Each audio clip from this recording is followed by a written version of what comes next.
back to Round the Clock Frights. I'm Josh. I'm Kimberly. So Kim, instead of going to the theater to enjoy Toy Story 4 with the rest of America, we decided instead to give Disney the middle finger and see the remake of Child's Play. Because that's just how we roll. Right. And it was actually funny, when we went to the theater, there were a bunch of little kids there with their parents, excited to see Toy Story. They were more excited about the life-size Chucky stand that was standing in the hallway. Like, they were getting pictures with it, and... Yeah, I did notice that too, that they were more attracted to the Chucky poster than the Toy Story one. Which, as a horror fan, made me feel very good inside, but I could tell it definitely disturbed some of the parents. Definitely. But still, we both have some opinions on this movie. Kim, I'll ask you first. What are your initial thoughts on the Child's Play remake? Basically, every time I go to see a remake in general, I'm sitting there like, okay, I don't think it's going to be as good as the original. But definitely when I went into the movie after seeing the trailers, I'm like, okay, well, it's Mark Hamill doing the voice as Chucky, so I'm like, okay, this might be good. We'll see, I'll see how it goes. And then, what did you think, like, after the movie? Like, how did it make you feel? It took me a few hours to process everything that went on in that movie. But, I mean, after the movie, it was definitely not what I was expecting after seeing the trailers and seeing what... Yeah, no, the trailers made it look much darker than it actually turned out to be. Exactly, yeah. It was much more comedic than I was expecting. I'll just give my thoughts, because like you, I had to really let it process. I had to let my feelings sink in. I thought overall it was kind of a mixed bag of a remake. I did think it was one of the better remakes, horror remakes in recent years, but it was still a little bit sloppy, especially with like the narrative and like the tone. And so what we're going to do is we're going to go into both the pros and the cons. We'll go ahead and start with the pros. What I really appreciated the most about this movie is that it knew exactly what it wanted to be. It was very self-aware. Like in the opening scene, you have this very sleek, Apple-like ad where the CEO of this company is telling us what the Buddy doll is, how he wants every family in America to own this Buddy doll, and it's supposed to keep them safe. It's going to wire itself into like all their electronics, kind of like Alexa. Yeah, no, definitely. And then, immediately after this opening ad, it hard cuts to this cheesy as hell sequence in Vietnam where we see the outside of this doll factory, and there's this incredibly cheesy lightning effect. So immediately, it told the audience exactly what kind of movie it was going to be, and for that, I did appreciate it, because, like I said, I was worried this was going to be too gritty, too dark, that it was going to take itself too seriously, but that calmed my nerves. As soon as I saw that opening scene, I was like, okay. I do like how they did with that opening scene, as we're on that topic. I did like the way they changed it a little bit, and instead of basically it being him being possessed by some like in the original where he's being possessed by somebody who's dying right there, that it was I guess basically somebody who just programmed the doll to be this evil doll. Because we see this disgruntled worker in this factory. He's about to be thrown out onto the street. He's lost his job, and so he hardwires this single Buddy doll to basically be evil. Mm-hmm. Like, he messes with its programming, and just right off the bat, I just love how they did that. It was pretty neat.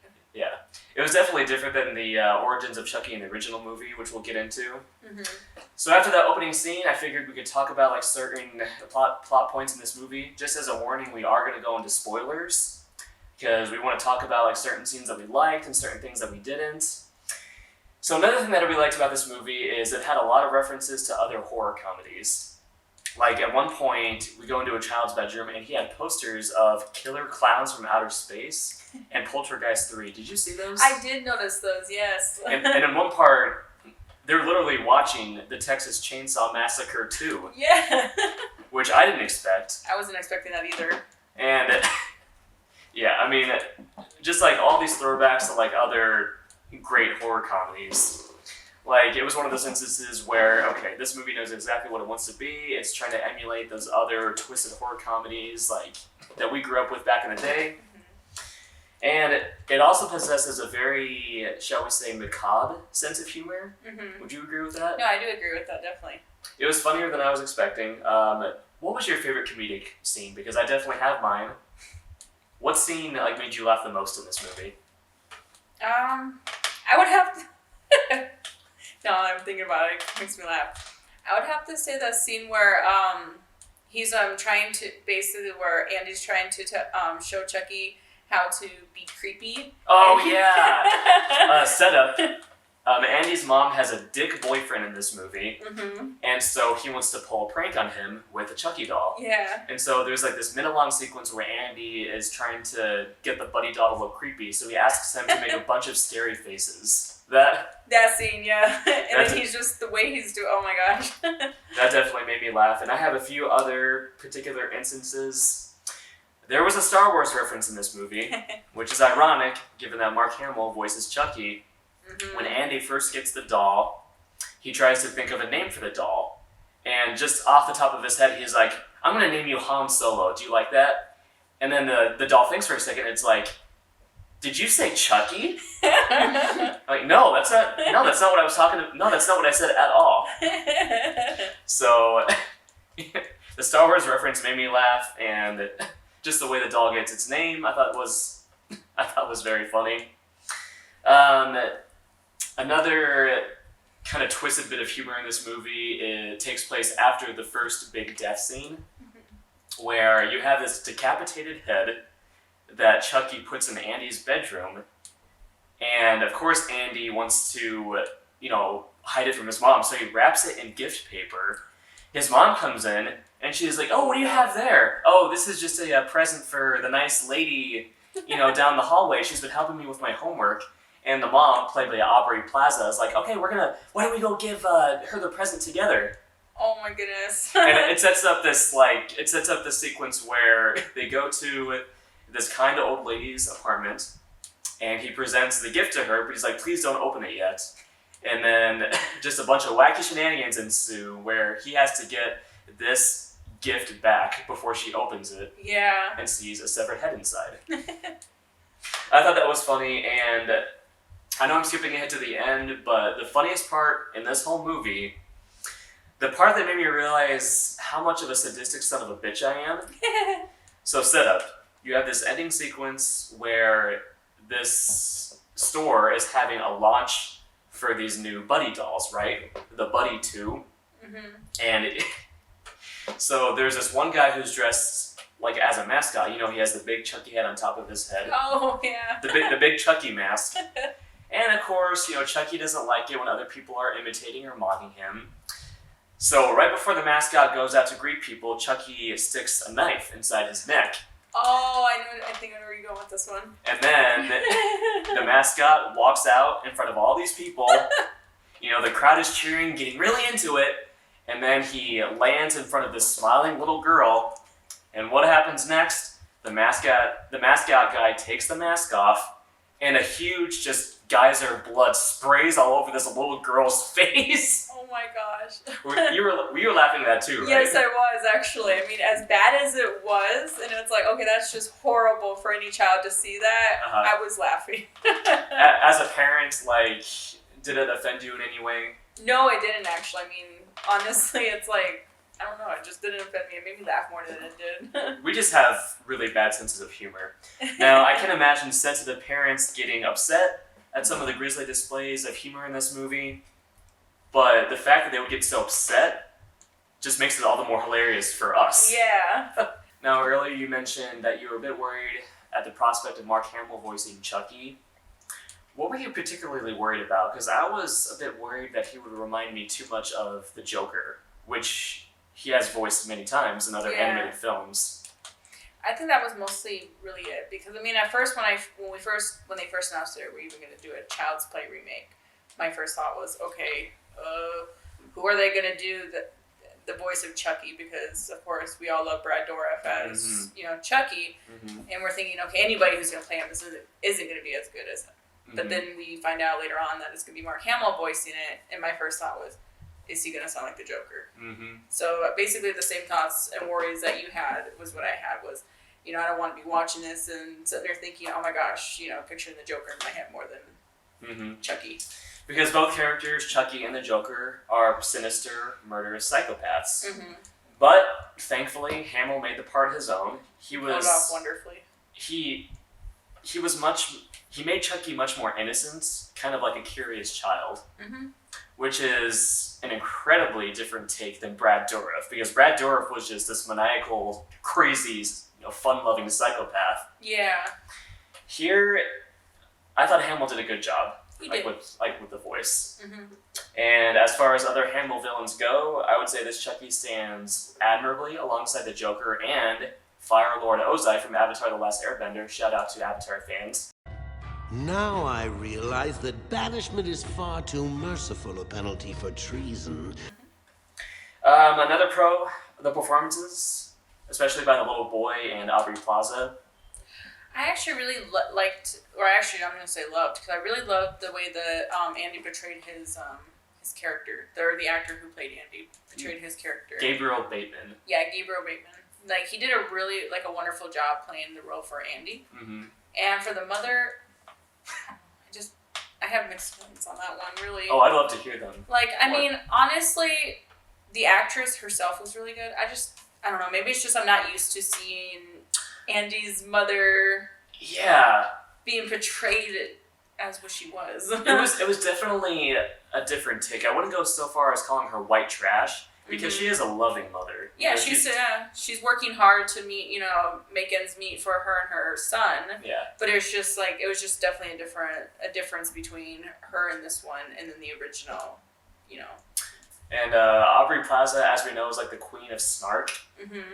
And she's very snarky in this movie, and I thought her persona fit well with this movie's tongue-in-cheek style. Yeah. Like earlier in the movie, when she first gets the Chucky doll, she's trying to pry it out of this warehouse worker's hands, and he's not letting her, so she's threatening to tell his wife that he slept with another coworker. So yeah, I thought Plaza personally was excellent. I can definitely see where you're coming from, because it was different. But then I did really like towards, again, skipping to the end, really liked how her character had to come back at the end with everything after processing that, okay, the doll is alive. Because, of course, she doesn't believe him at first. Like in the original movie, these horrible deaths have to happen before she finally believes him about the doll. And then the final thing I'll say as far as what I liked about this movie, there were a couple of creative death scenes. There was, yeah. Particularly the death of the asshole boyfriend. It was kind of a strange setup, because what happens is we find out that he's actually married and he has a family, which, okay. Yeah. What a dick. And but you kind of wasn't surprised at the same time, because it's like, okay. Right. We want this guy to die.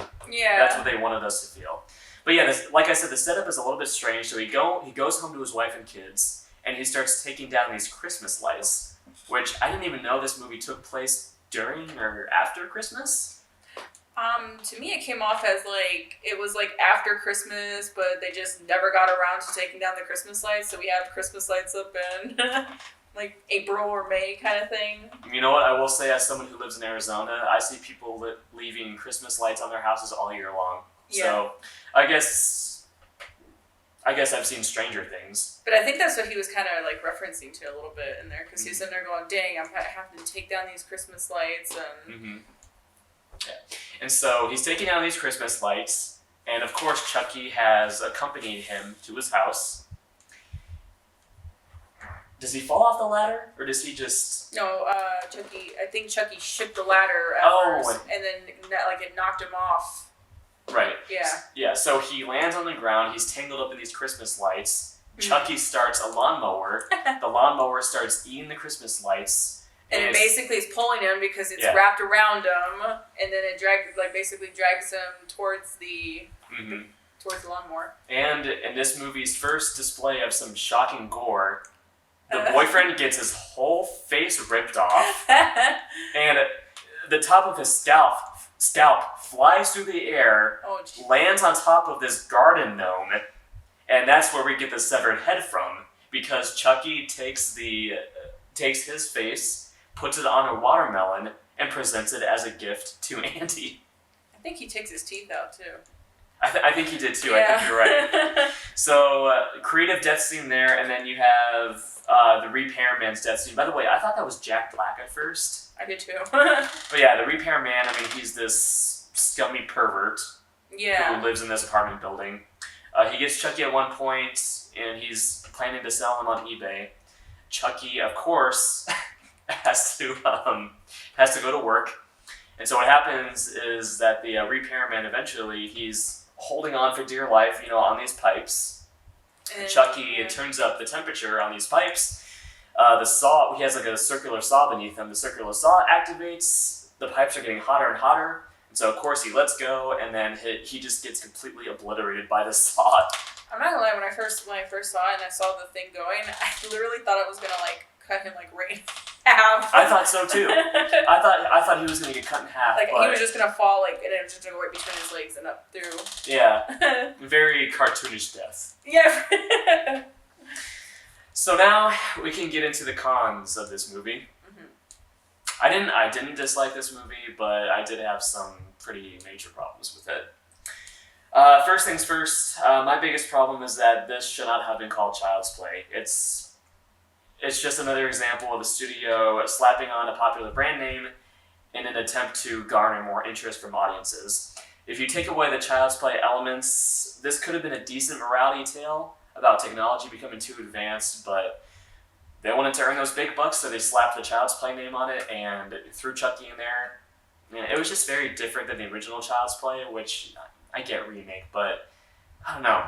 It didn't even seem like a remake at all. It just seemed like an alternative of, if we wanted to go a different route with Child's Play. I mean, you have the same character names, you have like the same setups and everything, but it just felt too different. Mm-hmm. Another thing too is that the Chucky in this, at least in my opinion, is vastly inferior to the original because for one, it's not a doll possessed by the soul of a serial killer. It's just this malfunctioning robot that grows more and more evil, like over time. And as you've said before, Brad Dourif's charismatic portrayal of Chucky was largely the appeal of those original movies. So take that away, you just have another evil piece of AI, which we've seen 1,000 times. Yeah. Plus, the Chucky here doesn't really tell a lot of jokes. Its dialogue mostly consists of what we've heard Evil Toys say in other scary movies, like, "Are we having fun yet? Is it time to play?" Yeah. Lines I know I've heard in other movies. I probably heard those lines in like movies like Demonic Toys or Puppet Master or stuff like that. Or just in general, like a horror movie of somebody killing somebody saying, "Are you having fun?" Yeah. Yeah, like not even a doll, just like things we've heard Yeah. killers in movies say before. And then if there was some points that he would say some jokes, it was just something that was already referenced earlier on in the movie. It's like, okay, that's not funny, we've heard it already. Oh, speaking of which, you said the song he sings in this movie was reminiscent of like an actual kid song? Yeah, it was You Are My Sunshine. Okay. Which I'm not familiar with. Can you sing it? Can you sing a little bit of it for me? Oh gosh, okay. You are my sunshine, my only sunshine. You make me happy. Oh. So yeah, take the melody of that song and imagine Luke Skywalker singing it.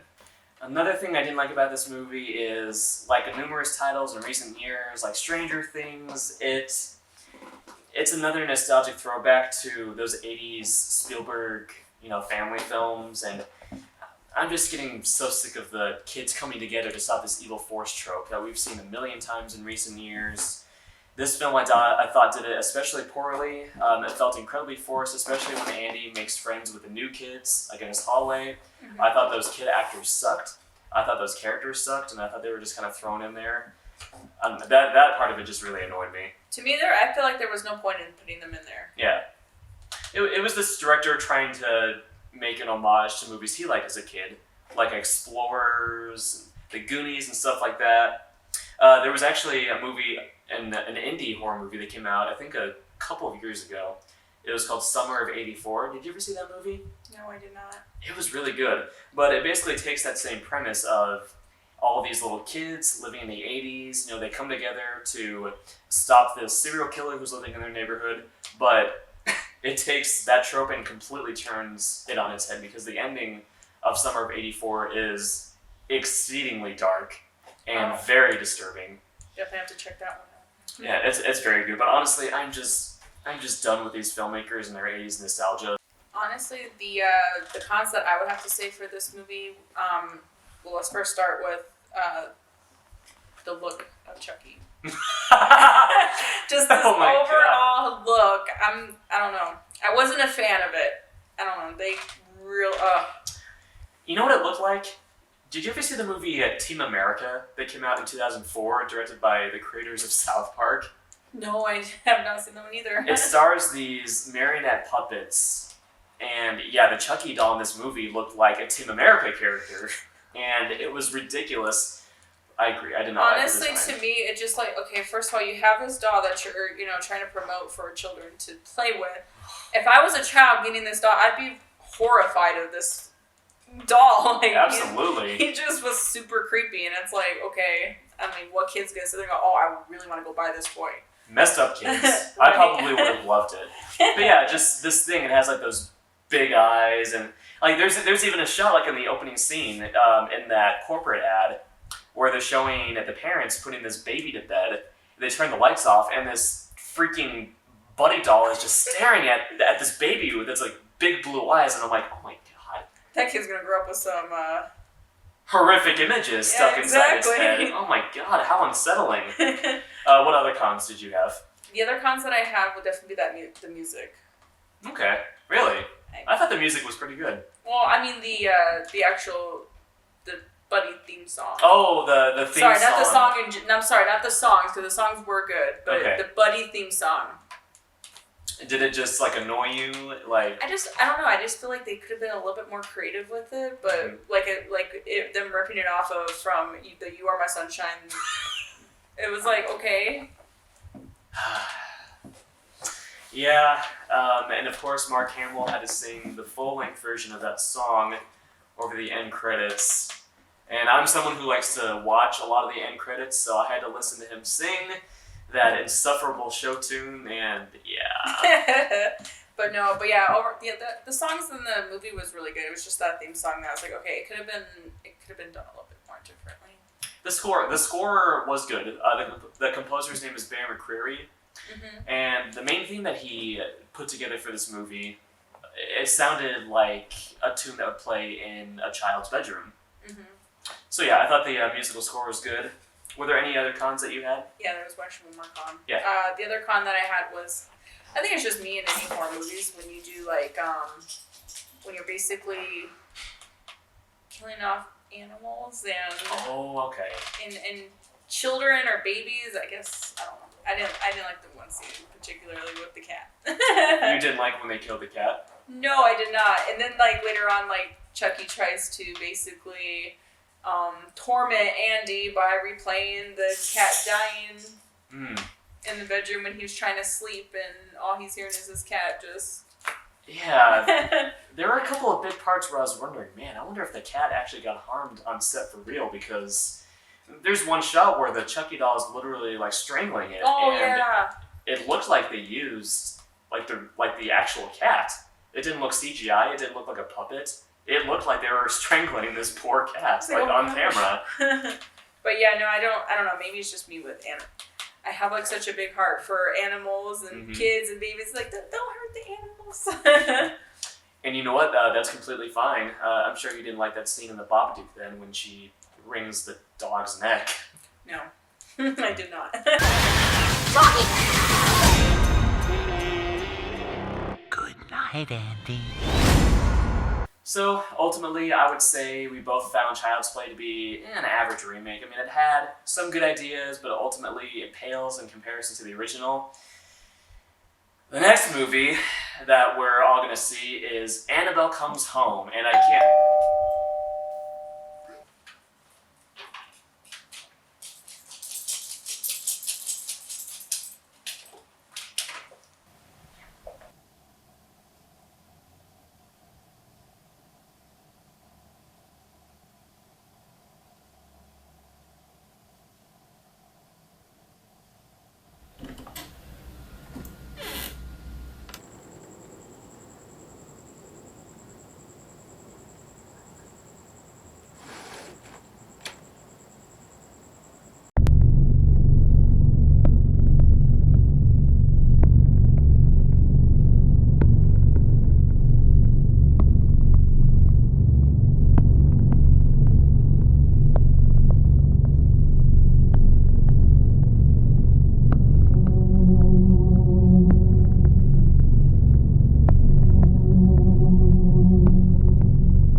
And I'm your friend to the end.